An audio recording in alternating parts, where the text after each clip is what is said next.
switched over and decided to follow his lifelong passion of starting a restaurant. And we all know that we benefit from those restaurants. It's 4 Rivers and 22 locations now, including a cantina at Disney Springs and the Coop right over on Morris End, Pennsylvania. And so 4 Roots is the topic that he's going to talk about with us today. And it really is his passion around sustainability and teaching that sustainability to the community. So I won't give away pieces of his talk. He served on the Food Security Advisory Council and the Department of Agriculture Innovation Committee for the state of Florida as a member of the Florida Governor's Council of 100. So please help me welcome John Rivers. So they always say things happen the way that they're supposed to. So our presentation is not working today, so that's okay. We're gonna tell the story of exactly what we're doing. And I'm a resident of Winter Park. We have been for 20 some odd years now. We live just down the road by the Racket Club. And growing up here in Winter Park, we're not exposed to a lot of poverty and need in our general community. And I say we because this was me as well. My wife and I and our 2 children, hence the 4 Rivers, we had just come back from a mission trip in Africa. And this was probably 12, 13 years ago. And I looked at the credit card bill that came in afterward, and it was astronomical. From the flights and the stay and everything that we did over there. And I remember saying to Monica, I said, you know, it's a shame that we spent all this money that didn't necessarily help that many people. It went for us and for travel. Shouldn't we be doing something right here in our own backyard? So we took our family foundation and our work foundation and we retargeted it. We said, we're going to invest here in Central Florida. And we weren't sure exactly where yet, but education has always been big on our hearts, as well as feeding the community and taking care, especially children who need that opportunity. So I went to Barbara Jenkins, and she's the director at OCPS, Public School System, and I said, Barbara, where do you need help? And she laughed and said, everywhere. I said, no, let's walk around. So we walked around the school, one of the campuses, and when we went into the cafeteria, of no great surprise, that's what caught my attention. And what caught my attention was what was on the plates, or more specifically, what wasn't on the plates. There wasn't a whole lot of green leafy vegetables. It was a frozen pizza, it was a bag of chips, it was food that was not nourishing their body. And I remember saying to Barbara, I said, wow, I said, this is quite a diet. Like I have any room to speak, by the way, of what I eat. And she said, John, we only have $1.73 a day to serve 2.5 meals. Okay, $1.73, okay? And you can imagine literally what falls off the plate when those are the challenges. And then we started talking more, and she says, even if, as bad as it may look, this is still, for a lot of these students, the only food that they get. And I said, what do you mean? She says, well, and this is years ago, 1 out of 6 students, which today is 1 out of 5 students, live in food insecurity. And I asked the question, what does that mean? What does food insecurity mean? And she looked at me and she says, John, those students, this is typically the only food they eat for the whole day. Yes. And I said, well, what happened? It was so foreign to me. What happens when they go home? Well, they don't, a lot of them. And a lot of them, they don't have food. Then it hit me, I said, what about the weekends? And they said, they have to find food. And it just struck me that how is it in our own backyard that this is occurring today? And yet we're traveling all over the place trying to help people. So we said, this is where we're going to dig in. And we started to examine the situation. Now you would think, okay, how do you solve this solution? How do you solve this problem? Give out more food, right? Okay. Our friends at Second Harvest, Dave Krepko is the executor there. He tells me, he made a statement to me, he says, John, you can't food bank your way out of hunger. And I said, what does that mean? He says, we are giving away more food today than we ever have in our history, yet hunger in in missed meals in Orange County is higher than it ever has been. And they told me, I said, I'm not going to pour money into just giving away food. That's not solving the problem. You got to literally get to the root of it. And when you start talking to these students, I sat down with them. I wanted to understand their life and what they knew. And almost all of them, this is what hit me, didn't know that a tomato comes from the ground. Okay? They didn't know green beans are grown. They literally think it comes in a can, and they don't know where it comes from. Okay? I found out, I started digging a little bit more. I have 20%, we have 20%. Okay, this is at Winter Park too, by the way, in Edgewater. Okay, 20% of our kids who aren't eating. Then I started working with the Department of Agriculture and meeting farmers all over the state. And I found out, this is pre-COVID, every year on the fields, all this produce is grown. Okay? It's not taken off the fields. Either it's an abundance, or it's what's called ugly fruit, or it's bruised, or things that we can't sell. So I asked the first of two questions. I said, well, how much food goes to waste? In the state of Florida, every year, nearly 1 billion pounds of produce gets tilled under, goes to waste. 1 billion pounds. Meanwhile, I got 20% of the kids who aren't eating. And I said, this is so wrong. Why? And there's so many whys. Why does this happen? Why is there so much of the produce? Why can't we get it into people's hands? And there is such a break, and there's such a distance between when that seed goes in the ground and when it ends up on your plate. Matter of fact, the vegetables and fruit that you ate today, on average in the United States, have traveled 1,782 miles to get to your plate. Okay?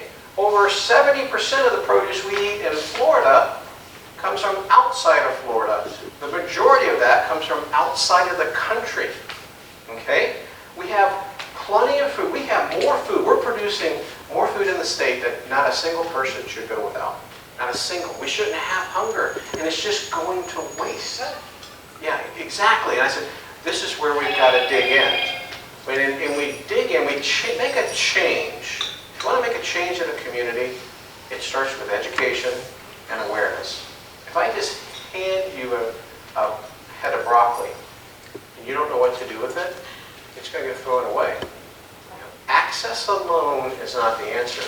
A true story, we sent kids home with vegetables. We started going out to all those farmers across the state, and we formed a network.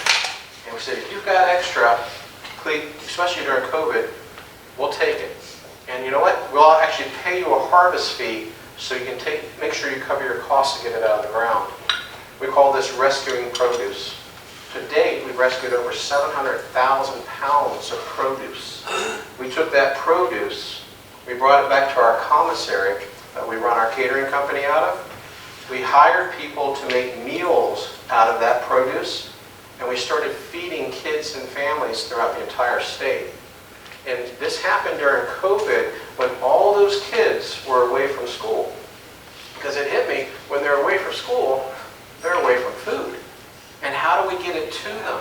So we worked with the Department of Ag, and we started filling gaps. Even though Orange County had 50 sites around the city where they were handing out meals, there were gaps. There were 88 students who lived at the homeless center downtown. There's 250 kids who lived off of Mercy Drive whose parents were gone. They didn't have a ride, transportation, to get to where the food was being handed out. What started with filling 2 gaps one week, all of a sudden we were at 46 sites around the entire state in 6 different counties, taking produce from farmers that was going to waste, hiring people during COVID. We hired 322 people we gave jobs to, making meals, and then handing it out to those students and their families. And to date, we've now handed out almost 1.8 million meals using this produce that comes out of the field. True story, we sent some students home with some broccoli. Let's just use broccoli as an example. And the teacher came and they asked the student, how was the broccoli? Oh, my mom threw it away. So then we sent some more broccoli home. And the next week, asked the students, how was the broccoli? My mom threw it away again. So now it was a parent-teacher conference coming up. And the teacher was very nervous. And she asked the parent, the mom, hey, we've been sending home some vegetables and stuff. I understand you've been throwing it away. And may I ask why? And she says, well, my son told me that it came from the dirt, from the ground. I don't want any of that going in our body. Okay? That told me, not only does Jimmy not know where tomatoes come from, but we're 2 generations in. Okay? There's a large segment of our population that doesn't understand that relationship, the blessing that we have with the land, and how if we protect that, and our community gets healthier, our bodies get healthier. At the end of the day, if you take a look at it, you can't have a healthy population in an unhealthy community. Okay? Then I started learning about soil. Now, I'm not a big earth planet and a person, okay, especially going into this. But the stuff that I learned changed my perspective. If I take one handful of healthy soil, okay, there are more microorganisms living in that one handful than all of human population from the beginning of time. It's amazing, isn't it? That is called microbiome. That microbiome is feeding the bacteria that the plants need to live and that we need to live because we eat the plants. And even if you don't eat plants, you're eating the animal that ate the plants. Our body is made up of 90% of bacteria. I don't know if people know that or not. That bacteria is healthy bacteria. It needs those microbiomes to survive. So if the soil is bad, okay, if what we're growing in is not healthy, or if it's sprayed with pesticides or other chemicals, that's ultimately what's going into our body today. Now, we depend on that soil. Okay? When we over farm it, we over till it, okay? That soil loses all of its vitality and it's turned into dirt. Okay?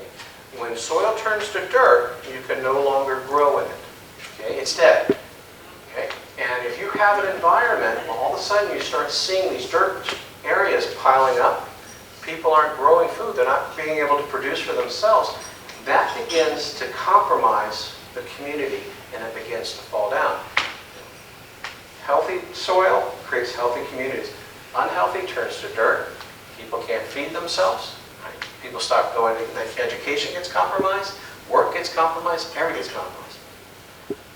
In the United States today, okay, around the world today, if you take all the plantable soil that's in the world, okay, that can be healthy and producing, we start burning through it. We start burning through it, making developments, or over farming it. In the world today, over 51% of our healthy soil has been turned to dirt. Okay? At the current projection of the UN today, the amount that we're going through currently, we run out of soil on our planet in 60 years. Yes, exactly. USDA says in America, it's 50 years. And when I tell people this, it strikes me the same way. That means, in simple terms, we have 50 harvests left before we burn through all the soil at the current rate that we're doing it. Right now, in the United States, 330 farmers are losing their property every week. Okay? We're about to go down to 2 million farms for the first time post-Civil War era. As a matter of fact, this is our children and our grandchildren, okay, are the first generation in recorded human history to have a shorter life expectancy than the generations before. Back when my 20 years in healthcare, there was no such thing as adolescent diabetes. You didn't get diabetes till later in life. It's incredibly prevalent today. as well as a number of adolescent chronic diseases that didn't exist before because of our diet. And when we're not growing healthy food, we're subsidizing. We're subsidizing with chips and sodas and things that we're hungry as a population, we're eating it, but it's not feeding us. It's not satisfying us. So we said we need to do something. Monica and I, we started 6 years ago. We went to our first high school, which was Ocoee High School. And I remember promising Barbara, we'll build out 3 agriculture programs for you. You pick the schools, it didn't matter. And we went to Ocoee and we built a farm, greenhouse. We brought in a hydroponic system. We teamed up with University of Florida and IFAS that has a great program. We brought their teachers onto campus and they taught for a full year. They partnered with the Ocoee agriculture teacher, and today there's over 200 students on an annual basis in that program, and they're actually growing all the produce on campus that's being eaten in the cafeteria. Then we took that and we duplicated. We did it at Edgewater, just around the corner from here. They didn't have an ag program, so today the same thing. There's over 200 students there, growing for their fellow students. I said, this is great, but we can't go high school to high school to high school. And then how about the parents? How do we reach them? It's not just the students. So we prayed about it. We said, we want to build a big, what we call a farm campus. And I said, well, we need land first. And we didn't know where it was going to come from. And we had this talk with Dr. Phillips Charities. And about 2 days afterwards, Ken, who's the president, called me up and said, John, we're about to buy 180 acres all up and down John Young Parkway and OVT. And we're going to build a new community called the Packing District. If we buy the southern 40 acres adjacent to it, would you be willing to build your farm there? And I said, well, how much do you want? He says, we're going to give it to you. And I said, well, that'd be yes. I said, we will happily do it. Now, what we didn't realize, this property, if this is Colonial, and this is John Young Parkway, here's Princeton up here, it's right here. We're 2 miles from downtown. We're 1.5 miles from Paramore. We're right next to the stadium, and I butt up right against the Orlando Country Club and College Park, and I got Pine Hills right over here. I couldn't have asked for a better location to put this to reach all of these communities. And we went to work on it. We went to work designing it. And we called it a farm campus because it's not a farm. It's not just a production. It's to welcome students and teachers and parents and families and physicians and farmers and teach them about where food comes from. Teach farmers that there's a way that you can farm from a sustainable perspective, sustainable and regenerative. You know what sustainable means? Sustainable means I'm keeping the quality of the land the same. I'm sustaining it. Okay, and that's different from chemical farming when we take from the land and we create that imbalance. Regenerative farming means when I'm actually regenerating value back into it. I'm putting back into the land to help it get healthier. If we can teach farmers how to do that, and we can teach kids, I keep telling everyone, our single goal, if we can teach Jimmy that tomatoes come from the ground. You never know what can happen from that. Just once they have an understanding and appreciation for this beautiful gift that God has given us, with the ability to grow, it could change their diets, it could change their projection. We're trying to change people's view of farming from old pitchforks in a field to agriculture and all the science and all the technology and all the beauty that is involved there. And our farmers in Florida, you know, we're bringing in over 80, what did I say earlier, 80% of the produce that comes into Florida. We're bringing from other countries where we have farmers just literally down the road. The Duda family, one of our biggest farming families, right down the road. And they grow lettuce. Well, guess what? In Florida, 92% of our lettuce comes from California. It's baffling. It's baffling that we're doing this and we're bringing it over. So our farm project, 4 Roots is what it's called. We like the number 4. It works in our marketing schemes. Is being built, and it'll have classrooms on it. Matter of fact, Valencia College is moving their entire ag program onto our campus. And we'll be able to teach their junior college students on the top technology. We're bringing in the #1 hydroponic system in the world from Israel. And those students are actually going to be able to learn on that. And we're going to take their students from 100 to 500 per semester and be able to teach them and help them get jobs. OCPS is bringing students on. We're going to be certifying all of the teachers in the classrooms. We're building an event center that holds 300 people and rounds and seats them. And we're teaming up with Visit Orlando to attract conferences and attract people to come to Orlando and have a day experience on a farm.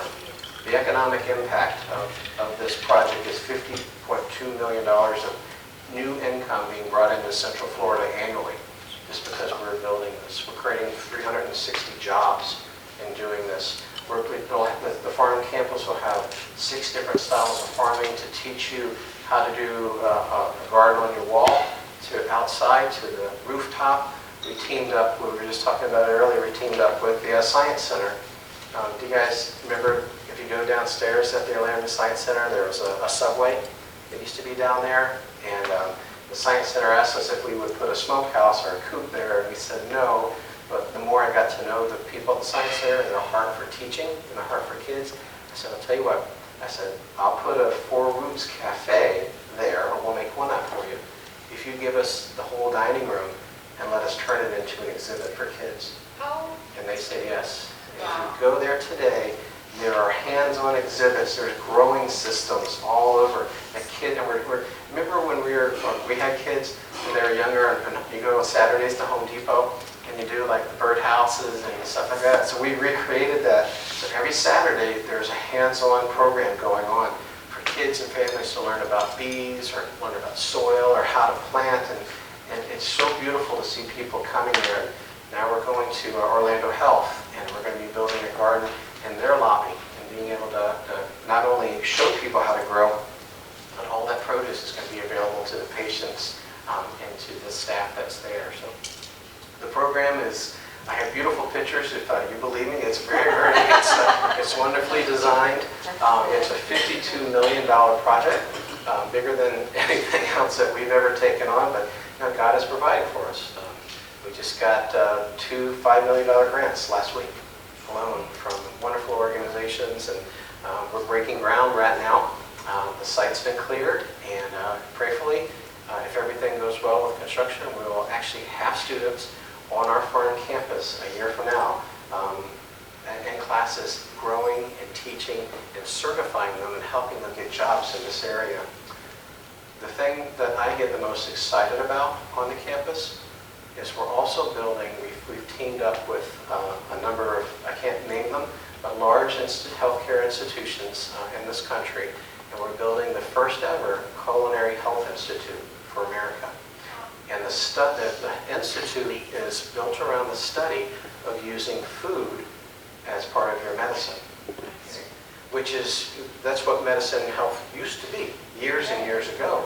And I have family, I have dear friends who are in the healthcare providers, and within their teaching of all the years that they go through training, they typically get about 1 hour of nutritional training. So they don't think about using food. But if you go back, gosh, to the Greek days, Hippocrates said, let thy food be thy medicine and thy medicine be thy food. As we eat is as we feel. So there's different diets that are developed around different disease states. And when you eat this diet, along with the therapy that you're going through, the efficacy rate, your impact to your body increases exponentially. But none of that is being recorded. None of that's actually, the study of it is around it. So that's what we're doing. And I'm not a very patient person. So I said, how can we start this now? So we teamed up with Advent Health, wonderful partners, and we created a medical tailored meal program. We took 100 patients in our first pilot of the study, first phase of the study. They're diabetic patients and they are heart disease patients. We created meals for them, and we froze the meals using all this fresh produce that we were getting from around the state, and we would deliver it to their homes, and we put them on 30, 60, and 90-day regimens. And we tracked their vital outcomes, and we tracked one of the most important things is their readmission rates, meaning you go back into the hospital during this period of time. I'm proud to say that after our first phase phase of the pilot, we had a 65% reduction in readmission rates. Which for anyone in healthcare or in insurance world, that's millions of dollars to the healthcare system. So as you can imagine, they're quite excited. We're going into the second phase of the pilot now, which is 1,000 patients, and we're expanding the scope of that. But that's proving that you can use food. It doesn't replace medicine, okay? But you can use it, and you can actually change the outcome of the treatment that you're going through. And on our foreign campus, not only will we do that, not only will we measure it, but we can actually grow a specific food for that specific diet. This became relevant. We're talking to one of our doctors up at Harvard, and he's showing us all these charts about prostate cancer. And in prostate cancer, tomatoes are prevalent in his use. And we were on a Zoom call, and you know how sometimes the Zoom calls freeze, and you see the people's face like that? We're showing this, and I asked him the question, what variety of tomato are you using in your prostate cancer diet? And I thought he froze. and I even made a comment, oh, I think he's froze. He says, no. He says, no one's ever asked that before. So they were using just any tomato. And then I asked a question, I said, well, can you identify the traits in the tomato that are having the impact on the efficacy rate when you're in prostate cancer treatment? He says, yes, boom, boom, boom. And I said, well, what if we could identify the varietals of tomatoes that present those highest traits, and what if we can actually blend the vines together and create a prostate cancer tomato? He said that would be amazing. So we went to our tomato research farmer down in Immokalee, Florida, and he looked at me and he started laughing. I thought he was going to say no. He says, no, John. He said, you don't put graft vines together anymore. That's ancient. He says, we breed seeds now, which was amazing. And I have wonderful, cool pictures of what it looks like. But they actually pollinate seeds to have a specific outcome. And the thing is, they're already doing what I asked them to do, but they're doing it to prolong shelf life or to keep insects off. He says, yeah, we can, if you want more iron or you want nitrates, we can do that. So on our farm, we will be growing condition-specific fruits and vegetables that are geared and created and bred specific to a disease outcome. So we'll have diets, identified products to build up your immune system, or for breast cancer treatment, or to reduce your anxiety. So now, nobody's doing this in the world. Now we have all these physicians and all these healthcare organizations coming in, and that's what Central Florida will be able to offer that isn't being done anywhere else in the world today. So that's a snapshot of the project that we're building. Prayerfully a year from now, we'll have classrooms built, we'll have students there, we'll be teaching, and a little over a year from now, we'll have our Culinary Health Institute built, and we'll be doing the research and conducting the trials, and hopefully impacting people's lives. So, thank you for having me.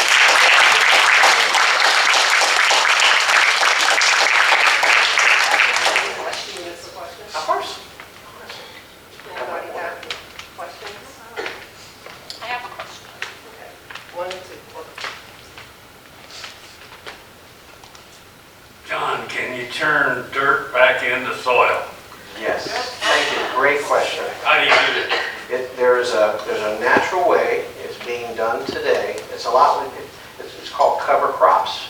And when you go and you look at a field and it's got clovers and it's got weeds on it, the first inclination is to trim it, get rid of it. But all those weeds and all those clovers, they're keeping nutrients back into the ground. So there are aggressive studies that are being done around the world today, and the answer is yes. It takes a while though. It takes 2 to 4 years to get that dirt back to soil, but it can be done. You plow that in? We'll teach it. Absolutely. We want to bring farmers in from all over the country and be able to. It's hard. God bless them. Our farmers. They feed us. They're an essential part of our community, our system. To get them to move off of chemical farming to a natural, you're asking them to put their business and their family at risk.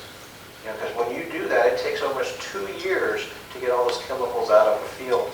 So you're going to tell them, okay, I'm not going to have any income for 2 years. You know, and quite frankly, they're skeptical about it. You know, what's going to happen to my yields? You know, you're telling me to decrease my inputs, okay, and you think my outputs are going to increase? It does. It does work, but you have to work with those farmers and teach them and train them how to do that, and then go after some of the desert lands. Okay, I have a question. First of all, what you're doing is astounding. It brings tears to my eyes. I'm so excited for you and for us, all of us. My question is, how in the heck do you get kids to eat vegetables? Because they don't seem to like them very much. Thank you. Thank you. You know, it starts with, I said it earlier, access alone is not going to fix the problem. It's access plus education. And part of that education is teaching them how to cook it. You know, if they tried broccoli before and it was terrible, you know, shame on us. You know, they're going to not like it. We have cooking classes that are going to be on the campus for parents and for students, bringing them in, showing them easy, simple methods, be it a diabetes diet or a non-diabetes diet. So like groups like Humana, who have a huge Medicare population, they're putting together programs to bus people in, bus their patients in, just to teach them. You know, there'll be a teaching piece about the ground and how to grow, but if we can teach them how to cook asparagus or broccoli or make it good, easy, then hopefully they can change their eating patterns. Hi, Hi. I'm Alice Dexter, and I have been in the medical field since 1963 in this community, and I want to just congratulate you for all of what you're doing. I cannot thank you enough. I have just retired a gerontology business, and I wanted to see if maybe your marketing team would be contacting ALFs, assisted living facilities, because I would be glad to help you with that. I have patients that have been gardeners and like to work in the fields, and some of our ALFs have places where we could do little miniature gardens. Is that something you've thought about? There's a whole effort and desire to use the farm campus as a place for autistic children or ALS patients. Have them just come, and it's therapeutic. And Very therapeutic. Very therapeutic. I have one male client who was in my practice that was digging in the dirt in one of his ALF facilities, and he didn't have a garden to dig. He was just digging in the dirt. So that's why I'm asking that. That would be a great addition to what you're already doing. 100%. We are starting to go out, we call them expressions, and we start building little urban farms. Little herbal farms. Yes, ma'am. And we're getting ready to do one for the Boys and Girls Club right now. We're at Westlakes, and so we'll build it, and then we'll teach the teacher to have the students actually farm it and keep it going, and then they get to bring home all the produce that they grow, plus then we match it through our foundation program, so those kids will be bringing home fresh produce every week. That is wonderful. I am also president of AGIB, which, are you familiar with AGIB, Nick Barton? No, ma'am. Okay. We serve disabled people and seniors. We're a nonprofit business. And Nick Barton has built a hydroponic garden for our employees. That's fantastic. And it's easy to maintain. Wonderful, thank you. You talked about all this food being brought in from other parts of the country and outside of the country. You know, 92% of the lettuce from California, and I know tomatoes, most tomatoes probably come from Mexico, and grapes come from Chile, and whatnot. You know, they were able to fly them up recently, apparently. How do you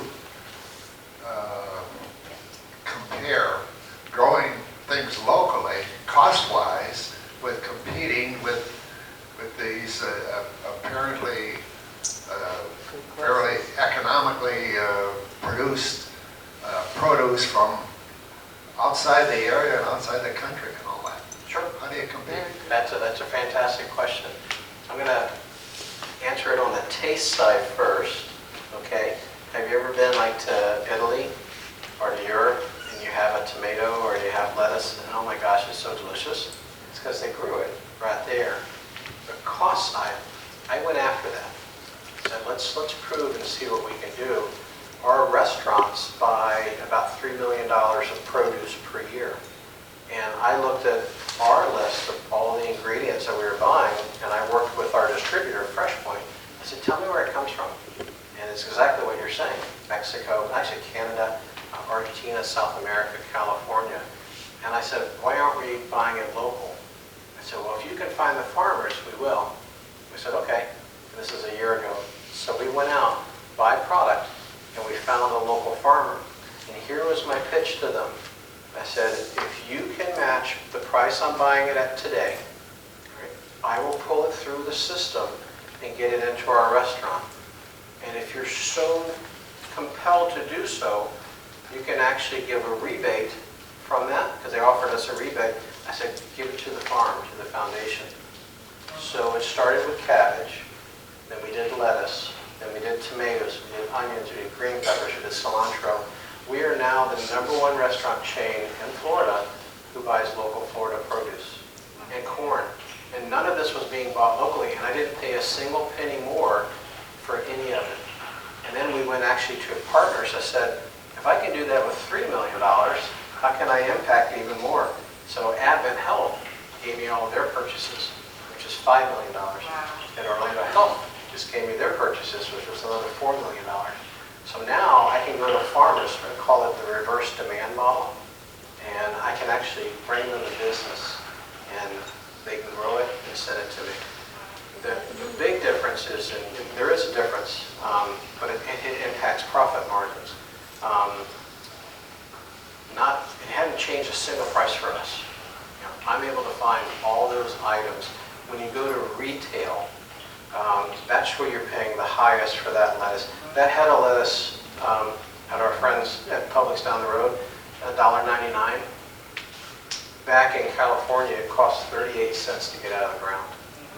You're paying middleman transportation to bring it here.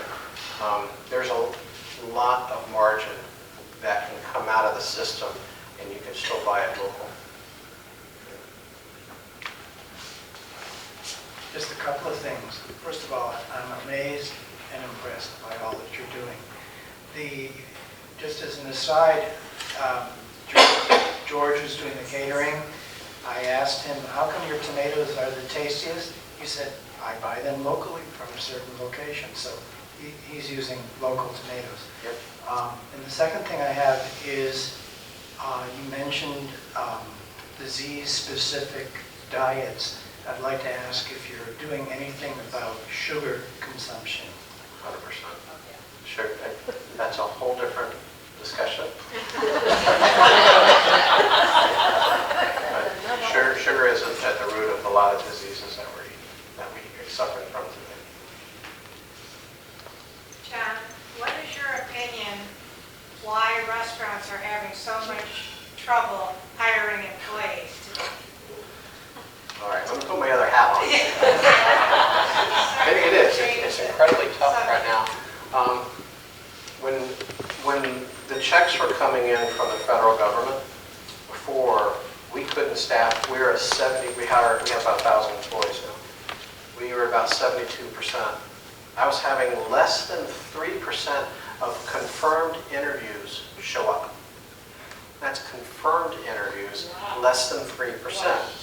Okay, from the time that they said yes to the time that it was for us, even if it was a couple days, they found a different job and they took it.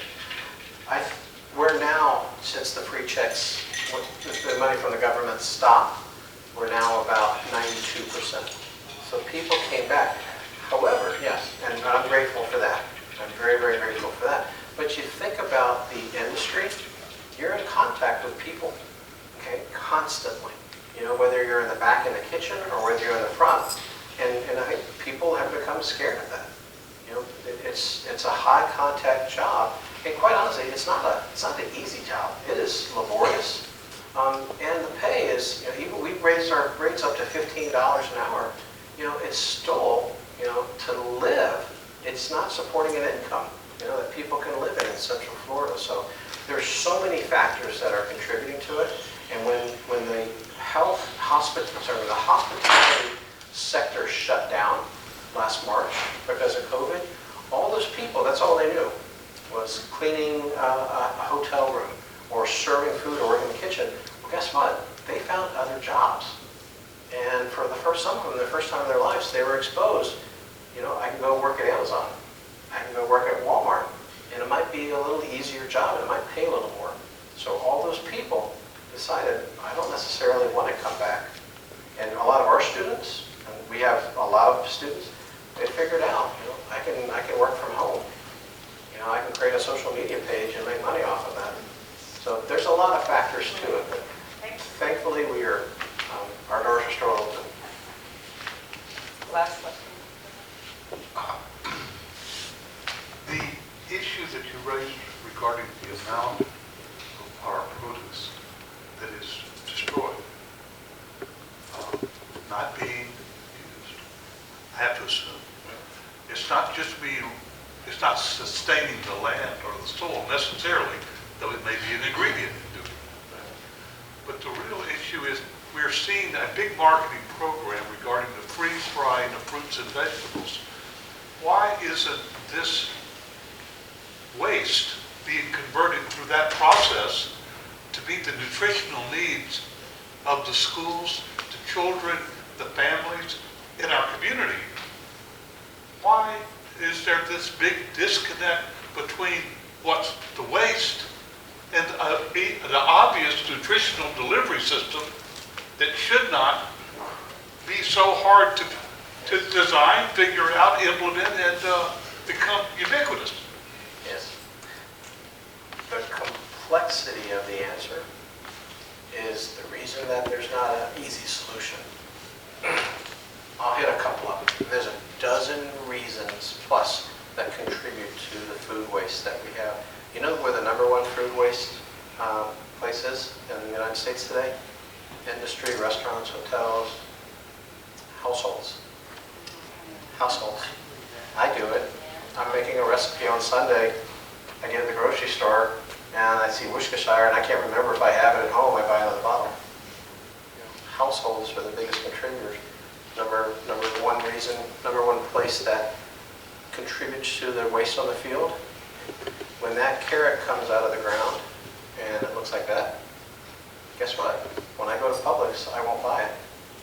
Ugly fruit. I want it to look like that because it must not be as good if it has something on it. So a lot of the produce is picked over. That's perfectly nutritional fine, but we're not buying it. We're the demand that goes behind it. Another reason, I'm a farmer. Okay? Farming's hard. It's highly risky. Farmers are good at growing. It doesn't necessarily mean farmers are good at selling. Okay? So my family's income depends on the contract I have with Walmart. Okay? And Walmart, at the end of season, wants 100 cases. Okay? I know that there's going to be variabilities in the weather, and how much my yield is, how big my fruit is, how much comes out ugly. So I'm actually going to plant 200 cases because I have to sell that 100 to keep my family eating. And at the end of the season, literally on the field, I will have 100 cases, but I met my demand and I sold it. And create a table, okay? Around this table is everybody who has their hand in called the food system. And what you just described, we have a broken food system from when it starts in the ground till it gets to the plate. Around this table wouldn't be big enough to host all the people that touch the food system, from the grower to the broker to the collector to the wholesaler to the importer to distributor wholesaler that gets to the chef that gets to the grocery store. That food is moved around. There's so many complexity pieces, and that's one of the simple solutions that we want to do. I want to create a table and just put everybody in the food system together to talk about it, which doesn't happen today. So if it was a simple answer, I think it would be evident to fix it. But you know what, you got to start. The things, everybody here has the ability. I did this for students at one of the high schools. I went to stock the Publix, and I grabbed a bunch of green peppers, onions, so and so, and I handed it out to everybody. And they were growing this produce on campus. I said, tell me where this is from. Look at it. And they all, oh my, it's 1:30. They all looked, and I said, where is this grown? And Chile, Canada, Argentina. I said, and right next to it was something produce fresh. You know, we just naturally choose when we go to the store what's the cheapest, okay, and what looks good to us. We don't look at where it actually comes from. But there are up there. Most retailers today are offering locally grown produce. Okay. Thank you.